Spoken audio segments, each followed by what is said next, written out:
has a very clear tone, and that's his like gritty, grounded, you know, honest interpretation of people with power. So.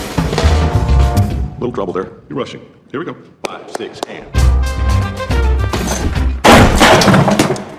Were you rushing or were you dragging? I don't know.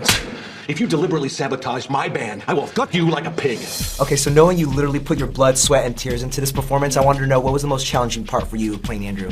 I guess, you know, the challenging part for me was, you know, introducing myself to jazz percussion and trying to make it look authentic, because I only had about 3.5 weeks to learn jazz drumming. You know, I played a lot of rock and roll, and you know, I played since I was like 15, but I never held the stick. Traditionally, I'd never, you know, kind of been in that world. Apart from I played saxophone in jazz band in high school. Honestly, just reading the script was all the preparation I needed. I figured, you know, the other, you know, 58 years of my life that had led up to that moment sort of prepared me to play this guy. But Damien put it down on paper so brilliantly that it felt like all I had to do was not mess it up. Tell us about being berated by J.K. Simmons. I imagine a lot of those scenes were collaborative, or did you just kind of go in blind and he just went for it? Yeah, you know, we both worked like that. We didn't have any rehearsal for this movie. I just kind of, you know, I'd show up in the scene and know what's going on, and he would come in and start yelling at me, and you just try and react accordingly. So what was it like working with Miles, and what makes him, you know, one to watch? Yeah, one to watch is absolutely right. He's Miles is you know, he's a movie star. I mean, he's a movie star on the rise,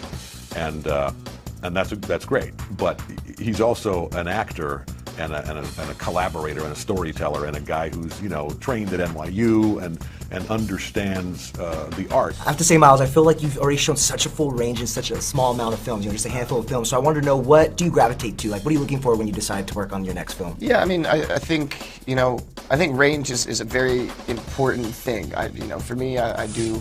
You know, you want to feel like you can do everything, but at the end of the day, there's people that do things better than you. There's actors that brood better than you. There's actors that smoke a cigarette cooler than you. There's actors that shoot a gun cooler than you, you know? So, you know, I want to make great movies.